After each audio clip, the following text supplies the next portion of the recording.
जो स्ट्रक्चर आपके सामने है, musculoskeletal health and weight are they related. आपने जब इस जर्नी की शुरुआत की थी तो आई होप आपको भी शायद ये फीलिंग आ रही होगी कि पहले मैं ऐसा था और मैंने अपने आप को किस तरीके से मेंटेन किया, या फिर जो आपकी मस्कुलोस्केलेटल हेल्थ होती है वो आपने किस तरीके से गेन की है। तो इस स्ट्रक्चर को मतलब बहुत ही सुंदर तरीके से तराशा गया है। एक तरीके से मैं ये लाइन जरूर यूज करूंगी कि हमने भी अपनी बॉडी को बहुत ही अच्छे तरीके से तराशा है, इस जो ये जर्नी हमारी ट्रांसफॉर्मेशन की फॉलो कर रहे हैं। तो ये आपका जो मस्कुलर स्केलेटल हेल्थ होता है, मतलब क्या वो आपका वेट से कहीं ना कहीं कोरिलेट करता है? आप जो भी एक्टिविटीज करते हैं, आपकी जो बोन्स होती हैं या जो मसल्स होती हैं, वो किस तरीके से अपना एक्शंस करते हैं? वजन ज्यादा होने पे क्या इम्पैक्ट आता है, वजन कम होने पे क्या इम्पैक्ट आता है? आज के सेशंस में हम ये जानेंगे। तो आपके सामने जो एक ये स्लाइड है, एक तरीके से ये दो एस्पेक्ट्स होते हैं। ये जो दो एस्पेक्ट्स हैं, आप अपने आप को किस तरीके से देख सकते हैं? लाइक एक आपका जो वजन होता है, relation between musculoskeletal health and weight. आपका जो खुद का वजन है, मतलब आप जब स्टार्ट की थी आपने जर्नी, तो आपका खुद का वजन कैसा था और अभी किस वजन पे आप आ चुके हैं। और जो दूसरा रिलेशन है वो आप जो वेट लिफ्टिंग करते हैं, मतलब दो तरीके से वजन आपके सामने आते हैं, एक आपके खुद का शरीर और एक आपका जो वेट आप उठाते हो या एक्सरसाइज करते हो। तो इन दोनों का जो रिलेशन है वो आपको आज बताया जाएगा कि आपने जो आपका मस्कुलर स्केलेटल हेल्थ था थ्रू योर वेट, आपने अगर वेट अपना फर्स्ट इमेज के तरीके से मेंटेन करके रखा हुआ है, लाइक जो ओवर वेट है या जो ओबीज हैं उनके हेल्थ पर क्या इम्पेक्ट पड़ता है, और जो लोग सेकंड इमेज के तरीके से जो वेट लिफ्टिंग करते हैं या जो एक्सरसाइज करते हैं उन पर क्या उनका क्या रिलेशन होता है, वो आगे हम जानेंगे। तो एक्शन जानने से पहले, मतलब हमारी बॉडी पे क्या इम्पेक्ट आता है थ्रू एक्सरसाइज एंड ऑल, वो जानने से पहले हमारी कुछ चीजें हैं, लाइक जो हमारा मस्कुलो स्केलेटल सिस्टम होता है वो किस तरीके से बना हुआ होता है। हम सबसे पहले तो उसकी जो संरचना होती है या कंपोनेंट्स होते हैं, हम उसके बारे में देखेंगे। आपने अभी तक की बहुत बार देखा होगा कि आपका इंटरनल ऑर्गन्स लाइक स्टमक है, इंटेस्टाइन है, या फिर आपका कार्डियक कहीं ना कहीं सिस्टम किस तरीके से। तो आज का जो सिस्टम है वो है मस्कुलो स्केलेटल हेल्थ, एक कॉम्प्लिकेटेड संरचना के साथ। आप सोचो कि आप जब एक्सरसाइज करते हैं, ठीक है, आप जब रनिंग करते हैं, आप जब वॉक करते हैं, इवन जब आप स्माइल करते हैं, ये सारी चीजें आपके मस्कुलोस्केलेटल सिस्टम के थ्रू हो रही हैं। और वो किस तरीके से आपकी हेल्प करेंगी? लाइक जो बोन्स है आपके, बोन्स आपको एक स्ट्रक्चर प्रोवाइड करता है, ठीक है। आपकी जो भी मसल्स होती हैं वो आपके बोन्स को किसी तरीके से, मतलब बोन्स अपने आप में मसल्स को संचरित करता है सो दैट एक प्रोटेक्शन प्रोवाइड हो सके। बोन्स आपके ऑर्गन्स को किस तरीके से प्रोटेक्ट करता है। तो ये सारी चीजें, मतलब बोन के जो फंक्शंस होते हैं बेसिकली, वो किस तरीके से आपकी बॉडी में हेल्प कर रहा है। अब इसके अलावा जो आपके लिगामेंट्स है, मतलब आपका जो लिगामेंट बोन्स होती हैं, दो बोन होती हैं, उनको किस तरीके से ज्वाइंट करते हैं। मतलब अगर आपने अपना हाथ इस तरीके से बढ़ाया है तो ये जो मूवमेंट है ये इतना ही बढ़ेगा, वो लिगामेंट के थ्रू होता है। आपकी कितनी फ्लेक्सिबिलिटी है बॉडी में। इसके अलावा जो आपके कार्टिलेज होते हैं, आपने अक्सर देखा होगा कि आपके ईयर्स जो है उसके बीच में एक थिक सा मटेरियल आपको शो होता है, जो कि एग्जैक्टली बोन नहीं होती है। आपके नोज में कहीं ना कहीं एक स्ट्रक्चर होता है जो अगेन एग्जैक्टली बोन नहीं होती है। वो आपके हड्डियों के बीच में एक तरीके से एक टिश्यू होता है जो आपको वेयर एंड टीयर से, हेयर एंड टीयर से बचाता है। जो आपकी घर्षण होता है उससे कार्टिलेज आपको हेल्प करता है। इसके अलावा जो आपके टेंडेंस होते हैं वो आपके टिश्यूज और, मतलब जो बोन होते हैं और जो मसल होते हैं, उनको कहीं ना कहीं कनेक्ट करता है। तो ये आपने कहीं ना कहीं ये जो कंपोनेंट्स थे, आपका tendon, bone, muscle, ligaments, cartilage, ये सारी चीजें मिलके आपका मस्कुलो स्केलेटल सिस्टम बनता है। और आपने अभी ये जो मतलब सिस्टम था वो किस तरीके से अपने काम को करता है, अब किस तरीके से वो एक्टिविटीज में आपकी हेल्प करता है, या फिर आप कैसे उसको हेल्दी बनाते हैं, अब वो हम जानेंगे। आपने मतलब ये शायद ही सुना हो कि फिजिकल एक्टिविटी जब आप करते हो तो बोन एंड मसल्स आपकी आपस में बात करती हैं। मतलब आपने अगर एक्टिविटीज नहीं की हैं, उस कंडीशन में बोन और मसल्स को बात करने में कुछ बैरियर्स आते हैं, कुछ बाधाएं आती हैं, जिस वजह से आप कहीं ना कहीं हेल्दी नहीं बन पाते हो। इसका मतलब ये है, मतलब आपने आप अगर एक्टिविटी कर रहे हैं और उस एक्टिविटी के थ्रू आपने अपनी बोन्स को हेल्दी किया, और अगर आपने वो एक्टिविटी नहीं की तो कहीं ना कहीं आपकी जो बोन्स होती है वो हेल्दी नहीं हो पाती है।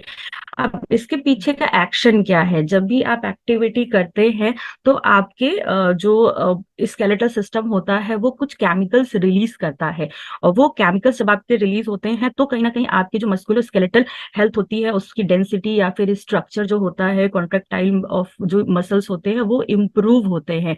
अब ये तीन तरीके से वर्क करते हैं। थोड़ा सा कॉम्प्लिकेटेड फॉर्म में है तो इसको आपको समझना जितना मेरे लिए मैं कोशिश करूंगी जितना इजी तरीके से आपको मैं बता पाऊँ। वो जो तीन रिएक्शंस होती हैं वो आपका कहीं ना कहीं सबसे पहला आता है मैकेनिकल लोडिंग। मैकेनिकल लोडिंग किस तरीके से होती है? जब आप एक्टिविटी करते हैं तो आपके बोन्स और मसल जब बात करते हैं एक्टिविटी के थ्रू तो एक केमिकल रिलीज होता है जिसे हम साइटोकाइंस बोलते हैं। वो केमिकल रिलीज होना आपकी बॉडी में बहुत इंपॉर्टेंट होता है, जिससे आपके जो भी बोन की एक तरीके से कह सकते हैं हेल्थ होती है, या फिर उनकी जो रीजेनरेशन होती है वो बहुत इंपॉर्टेंट होती है। तो आप भी सोचो कि अगर आपने एक्टिविटी नहीं करी है तो आपके मसल्स के बीच में बात नहीं हुई, वो बात ना होने की वजह से जो ये केमिकल था साइटोकाइन वो रिलीज नहीं हो पाया, जिस वजह से आपकी मसल हेल्थ पे इम्पैक्ट आएगा, बोन हेल्थ पे इम्पैक्ट आएगा। अब दूसरा जो एक रिएक्शन होता है वो होता है आपका पैराक्राइन सिग्नलिंग। अगर आपने एक्टिविटी नहीं की तो ये जो आपकी एक पैराक्राइन सिग्नलिंग सिग्नलिंग होती है, एक सिग्नल दिया आपकी एक्टिविटी ने आपके बोन्स एंड मसल्स को, उस सिग्नल के थ्रू अगेन आपके जो जॉइंट्स होते हैं वो थोड़े से बहुत ज्यादा मतलब एक तरीके से ना एक्टिव होते हैं, या फिर उसमें मजबूती लाने का काम करते हैं। तो पहला था जो आपकी मसल्स को कहीं ना कहीं हेल्दी कर रहे हैं, और जो दूसरा होता है वो आपके जॉइंट्स को इम्प्रूव कर रहे हैं, वहां की जो हेल्थ होती है वो आपके सामने आ रही है। थर्ड होता है हार्मोन बैलेंस। थर्ड जो हार्मोन बैलेंस है वो किस तरीके से होते हैं, लाइक आपने सुना होगा इंसुलिन रेजिस्टेंस। अगर आपने ठीक तरीके से एक्टिविटी नहीं की है तो वो इंसुलिन रेजिस्टेंस आप देखते हो। आपने एक हार्मोन का नाम सुना होगा टेस्टोस्टेरोन, जो आपके अक्सर यही आप सुनने में आता है कि मेल्स में होते हैं, बट कहीं ना कहीं वो फीमेल्स में भी पाए जाते हैं काफी मात्रा में। और वो आपके ग्रोथ हार्मोन के साथ मिल करके आपके मसल्स और बोन्स को एक्टिव करते हैं, रिपेयर करते हैं और रीजनरेट करते हैं। तो ये जो आपकी वार्तालाप थी थ्रू एक्टिविटी, आपने अगर एक्टिविटी नहीं की, ये तीन रिएक्शंस या फिर हम एक्शंस बोलते हैं ये नहीं हो पाएंगी। और अगर ये नहीं हो पाती हैं, आपकी मसल हेल्थ नहीं रीगेन हो पाएगी, आपके जॉइंट्स कहीं ना कहीं बहुत अच्छे से इम्प्रूव नहीं हो पाएंगे। तो आपने भी आई थिंक ये सोचा होगा कि एक्टिविटी करना कितना इम्पोर्टेंट होता है। हम सिर्फ अभी तक की एक्टिविटी को इस तरीके से ले रहे थे कि हमारा वेट मेंटेन हो जाएगा और हमारी हेल्थ बहुत अच्छी हो जाएगी, लेकिन आप सोचो कि इंटरनल कितना इम्पैक्ट पड़ रहा है अगर आपने अपनी फिजिकल एक्टिविटी नहीं की है तब। इसके अलावा आपका क्या होता है जब आप इनएक्टिव होते हैं, या फिर अगर आपने बहुत ज्यादा काम नहीं किया है, एजिंग प्रोसेस में है, तो एक आपके सामने ये जो स्लाइड है इसमें आपको देख करके भी समझ में आ रहा होगा कि इनएक्टिविटी हमारे लिए कितनी हार्मफुल होती है। वो किस तरीके से आपका वेट और फैट परसेंट इंक्रीज करती है। इनएक्टिव होना हमको शुरू से ही बताया जाता है कि हमारी बॉडी के लिए अच्छा नहीं है, बट वो किस तरीके से हमारी बॉडी पे हार्मफुल इफेक्ट दे रहा है, अब उसके बारे में बात होगी।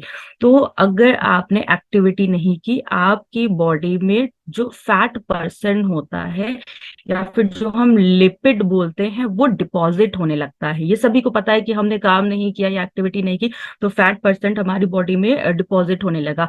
तो अगर वो फैट डिपॉजिट होने लगता है तो वो लिपिड टॉक्सिसिटी के नाम से जाना जाता है, और वो आपको धीरे धीरे करके अपने शेप्स को बड़ा करता जाता है। और जब वो आपके सेल्स होती है या फिर जो फैट सेल्स होते हैं वो अगर बढ़ते हैं तो उस कंडीशन में आपकी बॉडी में मैक्रोफेज इन्फ्लामेशन या फिर इनफिल्ट्रेशन स्टार्ट हो जाता है।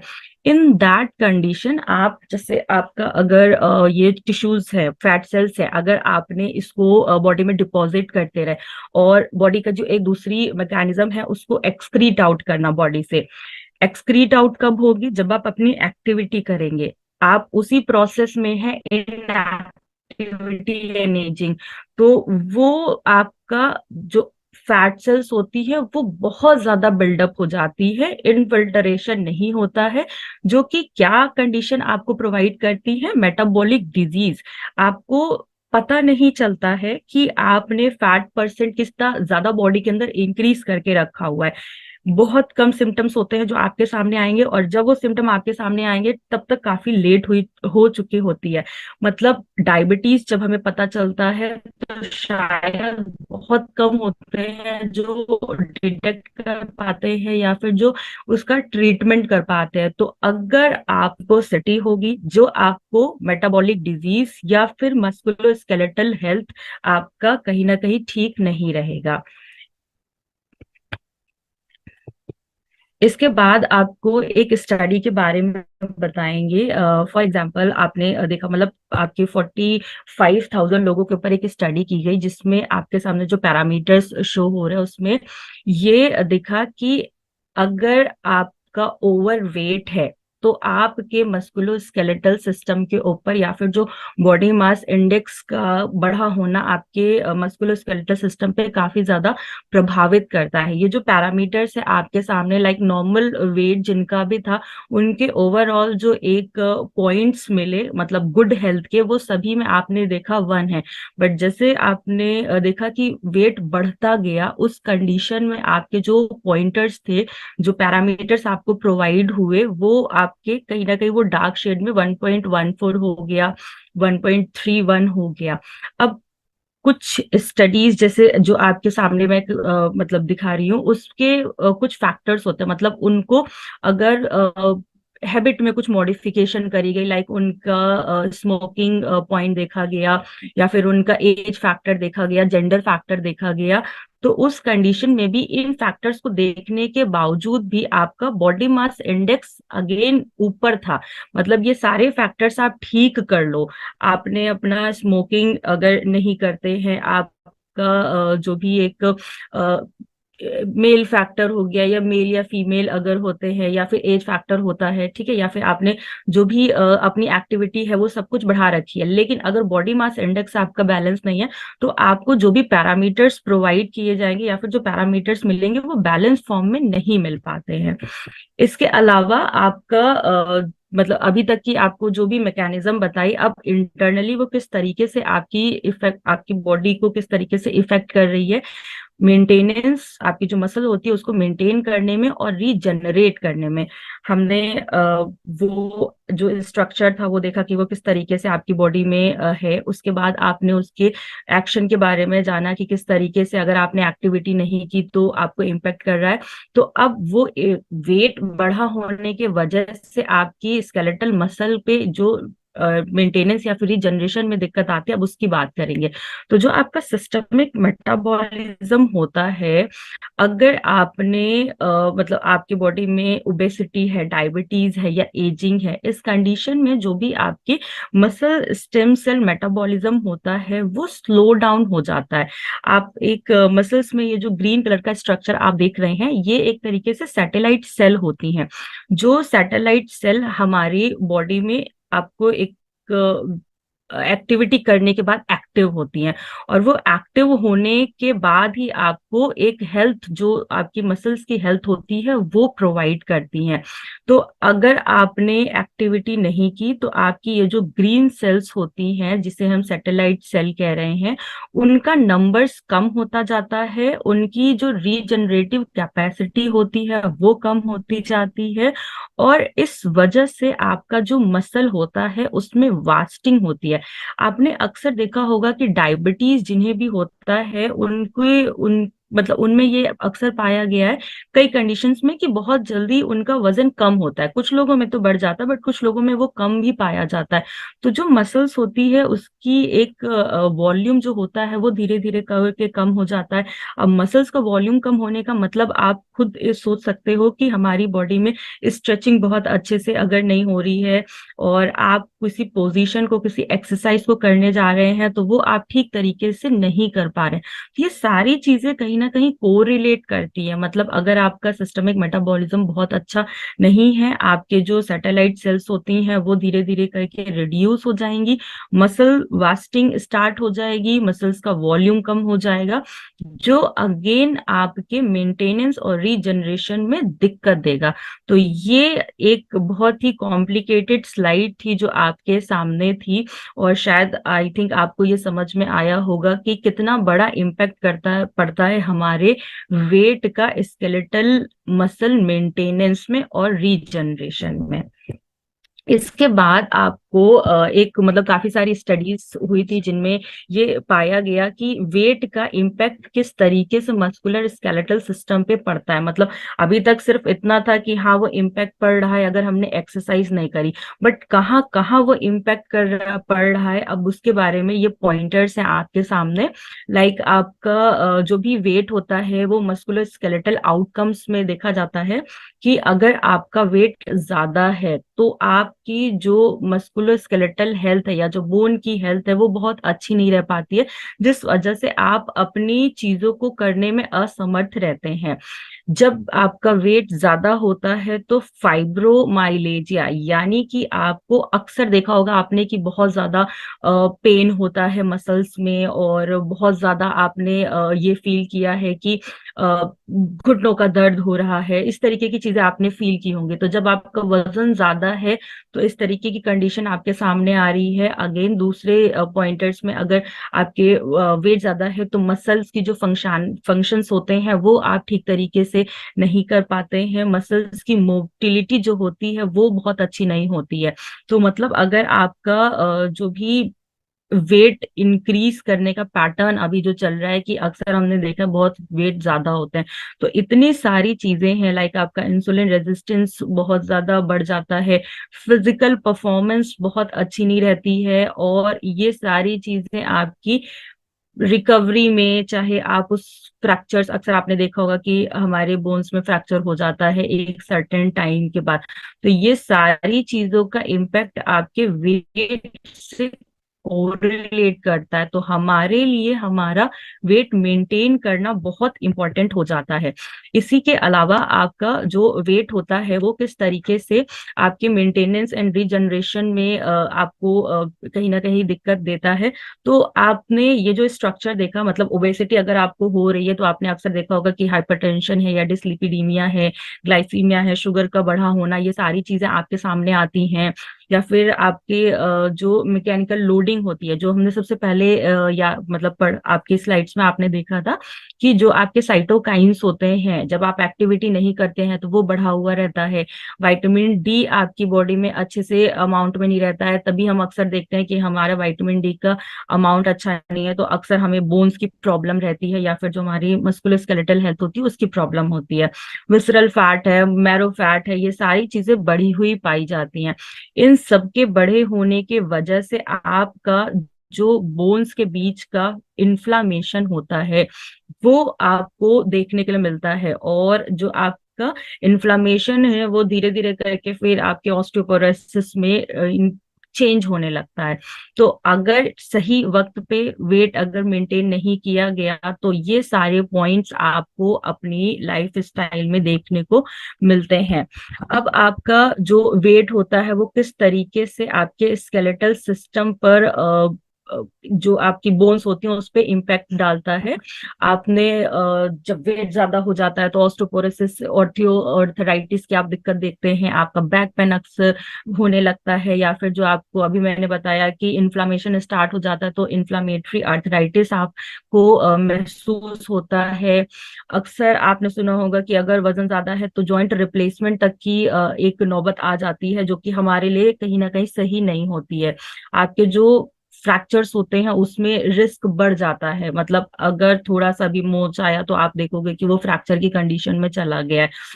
ये सारी चीजें, मतलब ये जो पॉइंट्स है आपके सामने, ये सारी चीजें अगेन आपके वेट मेंटेन ना होने के कारण आप एक तरीके से महसूस करते हो, या फिर आपकी लाइफ में आपने इन चीजों को अक्सर देखा होगा।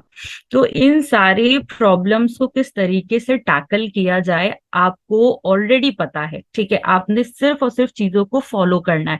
तो किस तरीके से आपकी मसल्स की रिकवरी होती है, सबसे पहला पॉइंट जो इसमें मैं सिलेक्ट करूंगी वो लाइट एक्टिविटी और लो इम्पैक्ट का सिलेक्ट करूंगी। ये क्यों आपको बताया जा रहा है, अभी तक बोलते थे खूब एक्सरसाइज करिए और उससे आपकी हेल्थ आपकी अच्छी इंप्रूव होती है, लेकिन जो आपकी लाइट एक्टिविटी होती है, वेट बढ़ जाने पे अक्सर आपने देखा होगा कि घुटनों की दिक्कत आपके सामने आती है। उस कंडीशन में अगर आप बहुत इंटेंस एक्सरसाइज करते हो तो वो और इफेक्ट आपका बोन्स पे पड़ने लगता है या जॉइंट्स पे पड़ने लगता है।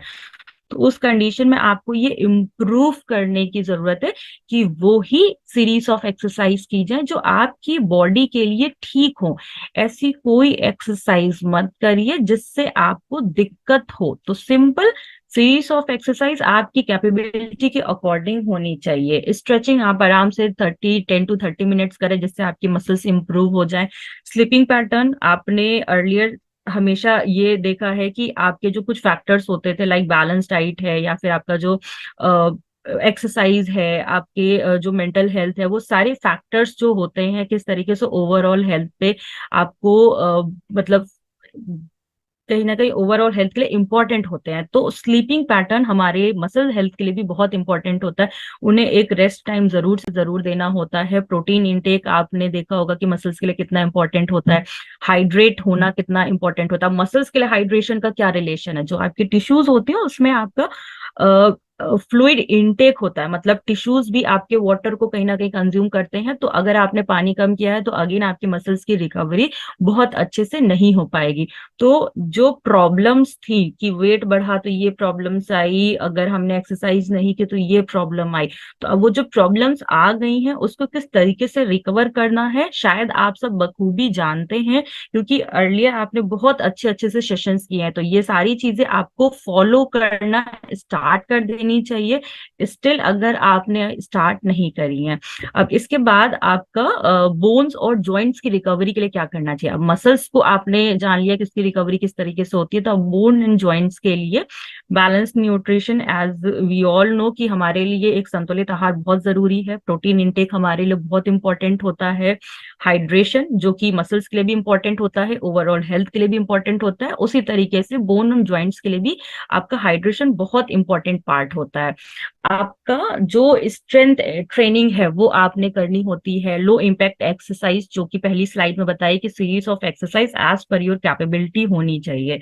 जॉइंट स्पेसिफिक एक्सरसाइज, आप कोई भी एक्सरसाइज करते हैं तो वो जॉइंट्स स्पेसिफिक होनी चाहिए, मतलब वजन ज्यादा है, जुम्बा किया और वो जॉइंट्स के ऊपर ज्यादा लोड आया, वो आपके लिए ठीक तरीका नहीं है एक्सरसाइज करने का।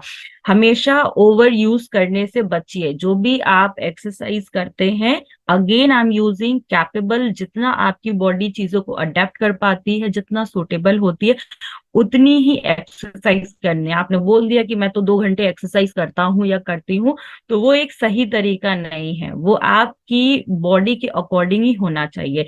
इन्फ्लामेटरी फूड्स, आपने अक्सर सुना होगा मैदा हो गया या फिर आपके शुगर होते हैं, सॉल्ट होते हैं, ये तीन जो वाइट्स होते हैं आपकी डेली लाइफ के, उनको जितना आप कम करेंगे, जितना रिड्यूस करेंगे उतना बेहतर होगा। Omega 3 fatty acid, salmon omega 3 हमारा प्रोडक्ट, आपको कहीं ना कहीं पता है कि उसके कितने बेनिफिट्स होते हैं, तो वो आपके बोन एंड जॉइंट्स रिकवरी के लिए बहुत ही अच्छा होगा। रेस्ट एंड रिकवरी, आप आपकी लाइफस्टाइल में रेस्ट भी आना चाहिए, जो आपके 6 to 8 आवर स्लीपिंग पैटर्न के थ्रू आप अपनी बॉडी को देते हैं।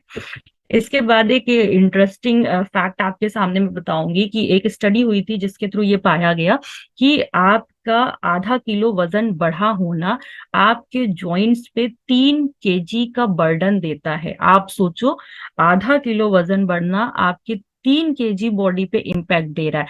मतलब आपका जॉइंट कितना ज्यादा दर्द में होता है अगर वो 3 kg का बर्डन उस पे आ रहा है। तो ये आपको कहीं ना कहीं एक तरीके से आपके वेट पे बहुत फोकस करना चाहिए। वजन कम होना भी सही नहीं है, वजन ज्यादा होना भी सही नहीं है। बैलेंस वेट आपको फॉलो करना होता है। इसके अलावा आपकी जो एक्सरसाइज होती हैं, अगर आपने नहीं की है, जो फर्स्ट आपके मैंने स्लाइड में बताया था, फर्स्ट सेकंड स्लाइड में बताया था कि अगर आपकी बोन और मसल्स बात नहीं कर रही हैं, मतलब अगर मैंने अपना मर्ज डॉक्टर को नहीं बताया तो डॉक्टर मुझे दवाई नहीं दे पाएगा।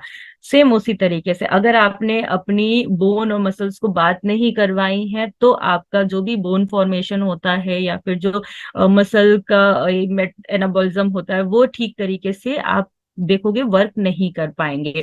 इसके अलावा मतलब जो भी आपके पीपल्स थे जिनमें भी ये स्टडीज करी गई, उसमें से 7 में से जो 10 लोग थे उनका अक्सर जो ओवर वेट था। मतलब 10 में से 7 लोगों का ओवर वेट ही उनके कंडीशंस को बहुत खराब तरीके से, मतलब एक जो हेल्थ होती है उसको इम्प्रूव करने में देखा गया कि वजन ज्यादा होने की वजह से वो इम्प्रूव नहीं कर पा रहे थे। आपका जो ब्लड फ्लो होता है मसल्स के बीच में वो धीरे धीरे करके कम होने लगता है। तो इस तरीके से आपके मतलब ये जो भी फैक्ट्स हैं, आई थिंक ये आप सभी को जान करके भी हैरानी होगी कि अगर आपने ये छोटे छोटे पॉइंट्स का ख्याल नहीं रखा तो किस तरीके से आपकी डेली लाइफ पे वो दिक्कत आना स्टार्ट हो जाती है।